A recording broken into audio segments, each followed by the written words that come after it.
Buen día a todos. Como dijo Berna, la charla es herramienta disponible para la planificación y gerenciamiento de caminos rurales en una región metalitoral.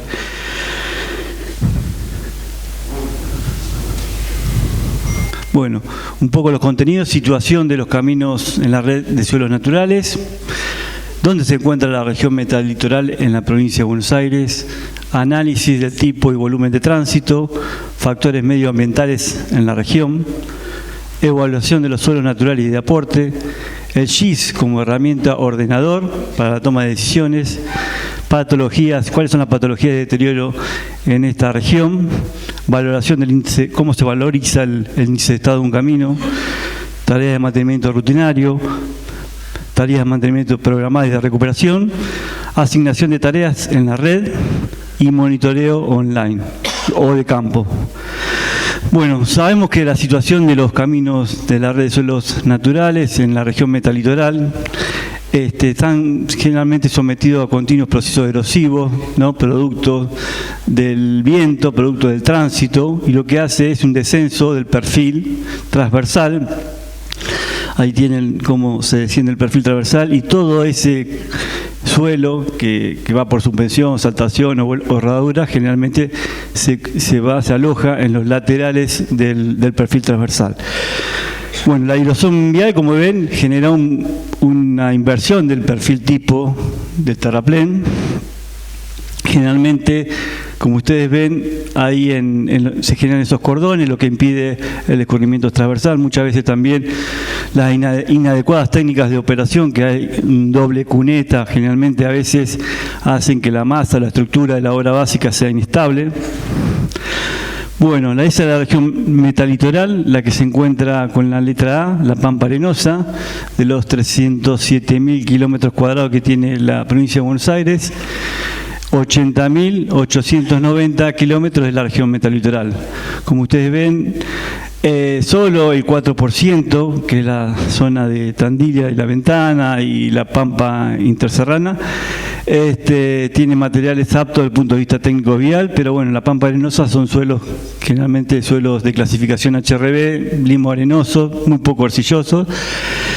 Y representa aproximadamente un tercio, que son suelos que generalmente no tienen solución técnico-vial, ¿no? Comprende el centro, norte y oeste de la provincia de Buenos Aires, una región de riqueza agrológica, y bueno, como dije antes, son suelos limo-arenosos, ¿no? De escaso valor vial. Si uno lo puede llegar a clasificar un poco esa región pampa arenosa, que la letra A la puede llegar a subdividir en subregiones, ¿no? Donde la Pampa Arenosa Central, una subregión, presenta el 9,2% de la provincia de Buenos Aires, y de alguna manera podemos empezar a tener similitudes en cuanto a características de suelo, medioambientales, topografía, condiciones de drenaje, tipo de tránsito también, pero bueno, de alguna manera estamos llevando un entorno más reducido para generar políticas de intervención en cada subregión, ¿no? En cuanto al tránsito, esto se subdivide en la provincia de Buenos Aires para poder de alguna manera generar políticas mejor eficientes en cuanto a los tipos de suelos que tenemos en toda la provincia, ¿no? Bueno, en cuanto a tipo de tránsito, sabemos que es un tránsito muy heterogéneo. Tenemos vehículos agrícolas, jaulas, cisterna, utilitario. También la estacionalidad en función de cómo varía en la época de cosecha también, ¿no? O sea, menor intensidad, generalmente las que están más alejadas de los centros de producción, y mayor intensidad cuando tenemos la confluencia de los caminos, ¿no? Y bueno, las cargas son de tipo aleatoria, también porque tenemos situaciones donde tenemos silos de almacenamiento o almacenado en silo bolsa. Condiciones ambientales, como se habló anteriormente. Las precipitaciones tienen que ver un poco con la forma, la intensidad, el volumen. La humedad generalmente es el factor más importante para el punto de vista vial, de generar buenas prácticas conductivas cuando la humedad se encuentra con una humedad cercana a la óptima. Los vientos también actúan, como dijimos, degradando y desnudando todo lo que son los caminos. Evaluación de los suelos naturales de aporte. Bueno, ahí tenemos de alguna manera una cierta clasificación macro de los tipos de suelo de la provincia de Buenos Aires, ¿no? Por ejemplo, lo que hablábamos recién de la zona metalitoral, que es una zona susceptible a erosiones eólicas. Son suelos, como dijimos, de alta volatilidad, inseguridad del tránsito. Después la región B, por ejemplo, son suelos más finos, suelos que presentan más arcillas, gran capacidad de retención de humedad y elevado ascenso de la capilaridad también, ¿no? Todo esto hace que nosotros tengamos que saber los tipos de suelos que tenemos en cada sector de la provincia de Buenos Aires, porque nos toca generalmente trabajar y en función de esos tipos de suelos y del tránsito y las condiciones ambientales, ver el tipo de periodicidad, de frecuencia en cuanto a los mantenimientos rutinarios. Y bueno, los suelos de grano grueso son los que se encuentran en la parte sur, ¿no? Que confieren mayor estabilidad. Esta es una planilla de clasificación de suelo que usamos nosotros de HRB. Por ejemplo, tenemos un suelo A2-4 que aporta fricción, un suelo A4 que aporta cohesión. O sea, un suelo A2-4 en este caso que aporta fricción más un suelo que aporta un A4 que aporta cohesión, generamos un suelo un poco más estable. Podemos hacer alguna combinación de suelos si tenemos en un sector de un camino, poder sacar suelo de otro lugar y trabajar con prácticas o eficiencias constructivas mejores, ¿no? Bueno, ustedes ven acá el famoso abollamiento. Por ejemplo, cuando tenemos un camión cargado, nosotros cuando generamos una obra base, una reconstrucción de un camino, ¿no? Si no hacemos una compactación especial, generalmente se va a abollar, ¿no? Entonces, generalmente está definida por una ecuación de Coulomb, que es la resistencia del corte, que es igual a C, que es la cohesión, más N, que es el esfuerzo normal por la tangente de phi, que es un ángulo de fricción interna.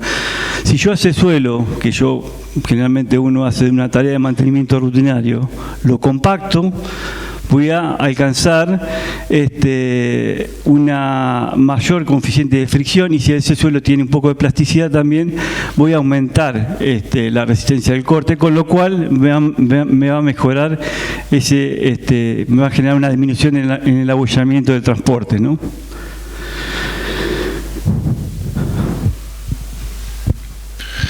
Y volvemos con el GIS, o sea, no quiero ser reiterativo, yo sé que la ingeniería Gobi y la ingeniería Varela en el bloque anterior presentaron extensamente el uso de GIS como herramienta vial. No obstante, quiero remarcar algunas cuestiones en las cuales es importante como herramienta de gestión para en este caso, en caminos rurales. Bueno, lo que es un SIG prácticamente lo explicaron anteriormente, es un sistema, es un conjunto de herramientas informáticas en las cuales tenés datos georreferenciados, es decir, tenés una ubicación específica de dónde está, sea una línea, un punto, un polígono, asociado con una serie de datos. Esos datos, en el caso, son las características de los elementos representados. Esto, en el caso de caminos rurales, permite que integrar en una misma plataforma datos espaciales, relieve, hidrografía, como vimos anteriormente, uso de suelo, accesibilidad a servicios, con datos de tabla que tenemos actualmente, que hoy en día muchos manejan con Excel o manejan esto. Vincula el dato que tenés en un Excel o el dato que tenés en un sistema con dónde está ubicado espacialmente. Entonces es el tránsito, el estado de conservación, los costos de mantenimiento, indicadores socioeconómicos. Entonces, esta integración permite dar un diagnóstico y dar modelos predictivos para dar toma de decisiones. En principio, la metodología general para realizar un sistema de información geográfica son 4 pasos esenciales. Uno es la revisión de datos existentes, que vamos a ver ahora, que es muy importante. Todas estas herramientas son muy completas, pero siempre es muy importante el método, como dijo el ingeniero Arastegui, la técnica y por otro lado la obtención de las fuentes de datos, que sean fuentes de datos confiables. Entonces, el relevamiento de campo y después el procesamiento y análisis en gabinete. Entonces, en la revisión de datos existentes, a partir de los 90 empezaron a haber diferentes sitios web para compartir datos públicos y dirigir usuarios a diferentes fuentes de datos. Hoy en día, en el país, el más importante es IDERA, que es la infraestructura de datos espaciales de la República Argentina, en la cual es una base de datos gigante de todo el país, en la cual se puede descargar todo lo que distintos organismos y algunos entes privados hacen y aportan. Entonces está todo unificado en una misma plataforma. Es importante conseguir la información de fuentes confiables, entonces de fuentes que tengan una buena revisión. Entonces, esto es una pantalla de IDERA en la cual se veían particularmente caminos, escuelas rurales, salas de salud, red terciaria, red ferroviaria. Todos estos datos son datos ya existentes. Entonces, un municipio, una provincia, antes de empezar, ya tiene que ver qué tenemos de base para poder afrontar esto. Una vez que tenemos todo esto procesado, juntamos hidrología, catastro con ARBA, GeoARBA, no sé si varios deben conocer la aplicación, datos del INDEC, que están la población georreferenciada exactamente por unidad de locación del INDEC. Y ¿qué pasa? Particularmente, como dijo la ingeniera Gobi y la ingeniera Varela, surgen problemas, diferencias de longitudes en los caminos, trazados no existentes, tramos que están duplicados, que aparecen 2 veces, son cuestiones que ocurren cuando uno empieza a ver a detalle el caso particular, empiezan a surgir estas cuestiones. Tramos con problemas de jurisdicción de localidad. Hoy, particularmente llegando a Olavarría, en el camino encontramos un camino vecinal en el cual no se sabe muy bien si es nacional, si es de qué jurisdicción es, entonces quedan esas dudas y que es importante relevarlo y tenerlo tercerizado, tenerlo georreferenciado y para poder unificar y después, en el caso cuando surja la cuestión, tomar una toma de decisión particular de esto. Esto es el caso de la ciudad de Junín, que está dividido en zonas, que a partir de ahí, de los datos todos tomados, empezamos a hacer la red vial del partido. La identificación de cada camino, su nomenclatura, el nombre de pila, el nombre coloquial que le da a la gente, ya sea Camino 72, el camino con el cual la gente lo conoce y la gente lo identifica, es muy importante.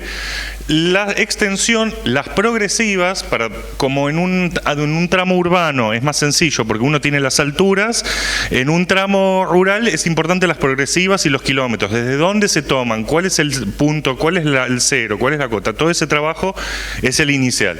Bueno, la jerarquización, como bien explicaban antes, en primaria, secundaria, terciaria, según su uso, y las jurisdicciones y las jurisdicciones correspondientes. Ahora, después de esta parte, comienza la parte de relevamiento en campo, en la cual se detalla en cada camino progresivas, tranqueras, alcantarillas, obras de arte, anegamientos, la transitabilidad, el estado del camino de cada tramo mantenible, el estado físico, que el ingeniero Blanc va a hablar a continuación, y el uso de suelos que hay en el área de camino, tanto para frentistas como no frentistas. Acá vemos un procesamiento de análisis, un par de ejemplos. En el caso de Junín es en las áreas cultivables que usan en zona de caminos, en las cuales se relevaron dentro del mismo plano, y está todo integrado en una misma plataforma. Como explicaban anteriormente, todo integrado en un mismo lugar. No es que uno tiene un plano de algo, otro plano de otra cosa, tratar de integrar todo en una base de datos general. Ahora bien, después tenemos casos como, acá se ve la superficie frentista, que vamos a ver un poquito más adelante. Se calcula la superficie frentista, los diferentes establecimientos, la parte de los diferentes establecimientos, las superficies de los predios no frentistas que tienen esa área de influencia de ese camino, y el caso de se toma una muestra de suelo con todos sus datos. Estos datos están guardados todos en este punto que se ve ahí. Está el punto georreferenciado con los datos tomados en laboratorio, con límite líquido, la humedad óptima y todos los datos de laboratorio. Entonces eso es importante para después tener todo en conjunto y que trascienda. Eso es muy importante. Parcelas frentistas con un índice de cuántos camiones por día, por días de operabilidad, o sea, de 160 días se refiere a los días hábiles en el año, los días operables en el año. En caso de parcelas frentistas no frentistas, multiplicado por la superficie, se puede dar un índice de uso y un índice de transitabilidad a partir de esto. Entonces, seguimos. Esto es otra parte del caso de relevamiento de suelos, con todos los datos, cómo se cargan en una plataforma. Alcantarillas, como vimos, georreferenciadas, con todo se carga la planilla entera con cada alcantarilla. Y quería dar unas cuestiones finales respecto al uso de GIS. Lo importante es que se usa para realizar consultas específicas, análisis geográficos, análisis estadísticos, análisis hídricos, generar reportes y mapas temáticos. Pero lo más importante es que sea un proceso, y que recomendamos continuamente, que sea un proceso dinámico y continuo de actualización. Que esto trascienda, que no sea una cuestión de una gestión y que esta gestión dure lo que dura y queda después, en vez de en un archivo, queda guardado en un zip en una computadora de alguien que se va. Lo importante de esto es alimentarlo constantemente. No se comienza del día a la mañana con toda la información. No es que uno puede empezar y tener todo georreferenciado como este mapa de la provincia de Buenos Aires con todos los datos, hacer un todo completo. Pero uno comienza y con paso a paso cargarlo es importante y que trascienda, porque es una herramienta súper esencial para esto. Política de Estado. Seguimos con los tipos de deterioro. Bueno, haciendo mención a esta región metalitoral, las patologías de deterioro asociadas a esta red, tenemos irregularidad longitudinal, que es la deformación longitudinal del camino, deformaciones puntuales, ahuellamiento, que es lo que habíamos hablado anteriormente, lomadas tipo serrucho. Muchas veces esto se realiza cuando uno transita varias veces y bueno, y el propio viento lo va haciendo esos tipos de serrucho en estos tipos de suelo, o la inversión del perfil transversal, como habíamos dicho anteriormente, que generan esas ineficiencias en el escurrimiento transversal por tener esos cordones laterales, ¿no? También tenemos ahuellamiento por la generación de circulación en suelos con escasa humedad. Muchas veces pasa cuando uno termina de generar un perfilado o una reconstrucción y salen los tractores o las 4x4, no dejan esperar las 48 horas, no sé si acá son 48 horas para que no circule después de las precipitaciones, ¿no? Caminos con bajas pendientes transversal, sin situaciones de drenaje, y lo que he visto muchas veces también, inadecuadas técnicas de operación donde se hace un doble cuneta, en donde la cuneta que está más cercana se llena de agua y no cae a la cuneta que tendría que ir el agua transversal. Entonces genera una inestabilidad de la estructura. Y muchas veces también acceso a contratistas, o generalmente hacen eso acceso y no ponen caños, y bueno, no hay continuidad en el escurrimiento longitudinal del agua. Bueno, valoración del índice de estado. Con una simple planilla uno puede describir todos esos tipos de deterioro que acabamos de decir. Entonces puede tener una valoración cualitativa por una imagen de referencia y asignar a ese deterioro, con esa valoración cualitativa, una valoración cuantitativa. Entonces, de alguna manera, este es un sencillo ejemplo. de una evaluación, podemos decir que para este sector de subtramo de un camino, haciendo toda la valoración de deterioro cualitativa y cuantitativa, nos da, por ejemplo, 5,1, que se refiere a un perfilado con extracción lateral de suelos, ¿no? Bien, acá tenemos las distintas técnicas de mantenimiento rutinario. Cuando el índice de estado se encuentra entre 1 a 4, tenemos que hacer una reconstrucción con extracción lateral, con intervención de calzada, banquina y cuneta. Cuando tenemos un índice de estado entre 4 y 6, como muestra la foto que es 5,3, tenemos que hacer una intervención solamente de la calzada de rodamiento y banquina. Y cuando tenemos un índice de estado entre 6 y 7, solamente hacer intervención en la calzada de rodamiento, ya que la obra básica se encuentra intacta. Bien, otro tipo de mantenimiento rutinario, de manejamiento y corte de pasto. Existen muchos accesos a parcelas que tienen el perfil intacto, en la cual no se requiere de hacer ningún tipo de intervención, solamente cortando el pasto, y eso lo que hace es disminuir la erosión eólica, mejora el tema de la seguridad también. Los desagües, como se habló tanto de los desagües, hay que hacerse siempre la limpieza. También tenemos muchas veces que reponer alcantarillas porque cabecean las cabezas de las alcantarillas, o porque por insuficiencia en la tapada. Generalmente las tapadas son de 50 a 60 centímetros. Y los otros tipos de mantenimiento que se recomienda para este tipo de región, que es la pampa metalitoral o pampa arenosa, son los mantenimientos programados y obras de recuperación que se ejecutan para garantizar esa circulación condicional, ya que muchas veces las tareas de mantenimiento rutinario no son posibles ser alcanzadas con esa, entonces requieren de otro tipo de intervención más puntuales, ¿no? Generalmente se sustentan en estudios ingenieriles, está relacionado con alteo de terraplenes, construcción de alcantarillas, limpieza y desmalezamiento de zona de camino.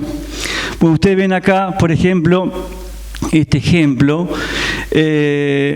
cuando uno hace un alteo y no lo compacta, el punto A, que va a generar una densificación muy escasa, que la tenemos acá, ahí. El punto B, si compacta con un camión, va a llegar con otra densificación, y si lo hace con una compactación especial, con el punto C y el punto, C también, alcanza la mayor densificación y por ende la mayor resistencia del suelo. Sí, ya ahí termino. Acá se hacen las asignaciones de los distintos índices de estado por la red. Acá también tenemos por los cuarteles de la zona. Este es el monitoreo que también se utiliza para hacer las inspecciones. Se pueden evaluar la cantidad de pasadas de distintos tipos de tareas. Y acá ustedes ven un poco cómo con una motolinadora se puede observar todo lo que hizo en un mes de trabajo. Las líneas amarillas son de reconstrucción y las negras generalmente son de traslado de la máquina del campamento al lugar de trabajo. Bueno, eso es un poco, las consideraciones finales las tienen ahí, después se las comentamos, pero bueno, un poco lo que quería comentar. Gracias, Gastón.